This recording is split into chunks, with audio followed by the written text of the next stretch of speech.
আসসালামু আলাইকুম। Urmi kitchen blog চ্যানেলের পক্ষ থেকে সবাইকে স্বাগতম জানিয়ে শুরু করছি আমার আজকের নতুন ভিডিও।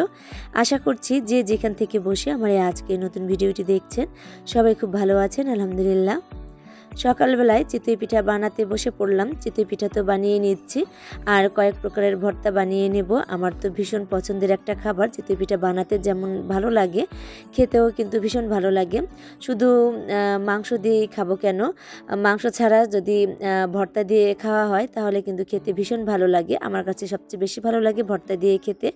তাই তো সকালবেলায় সকালের নাস্তায় চিতই পিঠা আর কয়েক প্রকারের ভর্তা বানিয়ে নিচ্ছি। তো আমার কাজে আবার ছোট যা সাহায্য করে নিচ্ছে, কারণ সবারই তো খুবই পছন্দ। ভর্তার কথা যদি বলা হয় তাহলে তো সবারই খেতে মন চায়। তো আমি এক এক করে কিন্তু পিঠাগুলো বানিয়ে নিচ্ছি আর ছোট যা এই যে ভর্তাগুলো শিলপাটায় বেটে নিচ্ছে। এখানে 4 প্রকারের ভর্তা বানিয়ে নিয়েছি। ছোট চিংড়ি মাছ আছে শুটকি, সেটা দিয়েই কিন্তু ভর্তা বানিয়ে নিয়েছি। কালি জিরে ভর্তা, ধনেপাতা ভর্তা আর হচ্ছে মরিচের ভর্তা। তো আমার রান্না বান্না কিন্তু কমপ্লিট হয়ে গেছে। স্যারের জন্য খাবারটা রেডি করে তাকে দিয়েছি এবং আমরা সবাই কিন্তু সকালে নাস্তা করে তারপরে অন্যান্য কাজগুলো করেছি, সেগুলো আর আপনাদের মাঝে শেয়ার করিনি।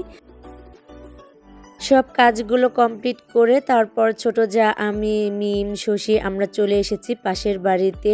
ওনারা তো কোয়েল পাখির খামার করেছে, তো সেখান থেকে আমরা কিছু ডিম নিতে এসেছি। শশী তো ডিমটা খুব পছন্দ করে, তাই আমরা সবাই মিলে এসেছি ডিম নেওয়ার জন্য। আর এখানে তো দেখছি বৃষ্টি যে গাছগুলো লাগিয়েছে, মানে এখানে একটা গোলাপের গাছ আছে আর মাশাআল্লাহ অনেকগুলো ফুল ফুটেছে কিন্তু এই গোলাপ গাছ থেকে।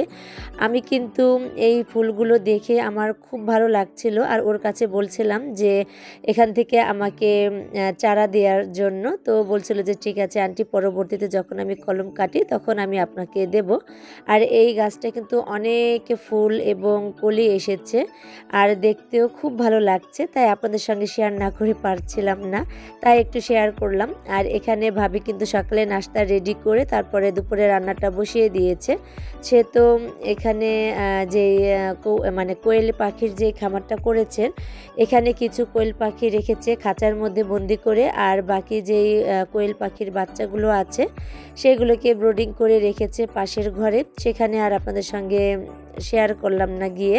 তো এখানেই আমাদের সময়টা কিছুটা পার করলাম, যেহেতু সবাই খুব ব্যস্ত, কাজ করতে হবে। তো এখানে ভাবি আমাদেরকে ডিম গুনে দিচ্ছিল। এর আগে নিয়ে কিন্তু খেয়েছি, ভীষণ ভালো লাগে এই ডিমগুলো। সবচেয়ে বেশি ভালো লাগে এই ডিমের যে কালারটা, বিভিন্ন ধরনের কালার, সেটা দেখে তো ভীষণ ভালো লাগে। আর বাচ্চারাও কিন্তু দেখে খুবই আনন্দ পায় আর খাওয়ার জন্য বেশি আগ্রহ করে। তাই তো মিমও চলে এসেছে, বলল যে আমিও যাব, ডিমগুলো দেখতে তো ভীষণ ভালো লাগে। সবাই এই যে চলে এসেছি তো ভাবিদের বাড়িতে, ভাবিরও আনন্দ ডিমগুলো বিক্রি করতে পেরে। আর এখানে ওনারা অনেক কিছুরই ব্যবস্থা করেছেন, তো ভাবে আর ঘুরে ঘুরে দেখানোর সময় ছিল না, তাই দেখায়নি। আর কোয়েল পাখিগুলো খাঁচার মধ্যে এই যে ডিম পেড়ে রেখেছে, আমার কাছে কিন্তু এই বিষয়টা দেখতে ভীষণ ভালো লাগে, তাই তো আমিও দেখছিলাম আর আপনাদেরকেও দেখাচ্ছি। আপনাদের কাছে কেমন লেগেছে কমেন্ট করে জানাবেন। ভিডিওর শুরুতে যারা লাইক দিতে ভুলে গেছেন প্লিজ ছোট করে একটা লাইক দিয়ে দিবেন। আর আমার চ্যানেলটিকে যারা এখনও সাবস্ক্রাইব করেননি, আমার আজকের ভিডিওটির কোনো অংশ ভালো লেগে গেলে সাবস্ক্রাইব করে পাশে থাকার বেল আইকনের অল অপশনটি প্রেস করে আমার পাশেই থেকে যাবেন।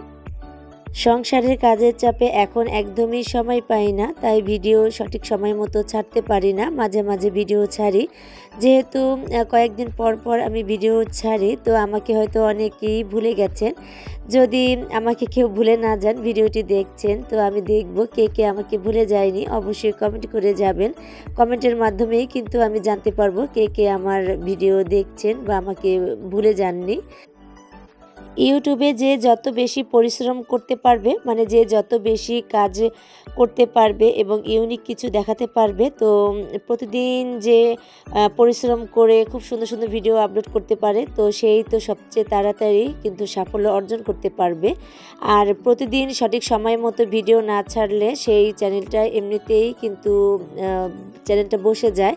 তো সবাই আমার মতো ভুল করবেন না, আপনারা কিন্তু সঠিক সময় মতো ভিডিও ছাড়বেন এবং এই জায়গা ভিডিওতে আপনারা যারা পরিশ্রম করছেন এভাবেই পরিশ্রম করে যাবেন, যেন আমার মতো এভাবে 2-1 দিন পর পর বা 1 সপ্তাহ পর পর ভিডিও ছাড়বেন না, প্রতিদিন ভিডিও ছাড়ার চেষ্টা করবেন। তাহলে আপনাদের চ্যানেলটা এবং আপনারা অনেক দূরে এগিয়ে যেতে পারবেন, আমার মতো এভাবে বসে থাকবেন না। তো যাই হোক, কথায় অনেক ভুল থাকলে ক্ষমা করে দিবেন। তো আমি সেখান থেকে ডিম নিয়ে এসে বাড়িতে চলে এসেছি, আর এখানে আমি দুপুরে রান্নাবান্না শুরু করে দিয়েছি।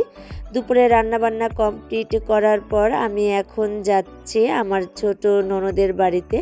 ছোট ননদের হাজব্যান্ডকে কুকুরে কামড় দিয়েছে, তো সেই খবরটা আমরা জানতাম না, তো 3-4 দিন আগের ঘটনা।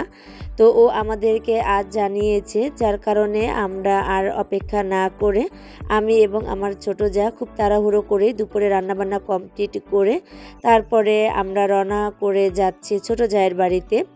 যেহেতু রান্নাবান্না করতে অনেকটাই সময় লাগে, তাই ভিডিওটা আর করলাম না দুপুরে কী কী রান্না করেছি। যেহেতু আমাদের তাড়া ছিল যে সন্ধ্যার আগে আমাদের বাড়িতে আসতে হবে, তাই আমরা খুব তাড়াহুড়ো করে কাজগুলো কমপ্লিট করে এই যে চলে এসেছি আমার ছোট ননদের বাড়িতে। তো এখানে কিন্তু অনেক বড় মাঠ আমাদের ননদ বাড়ির পাশেই, তো এই মাঠ পেরোলেই পাশেই ওদের বাড়ি।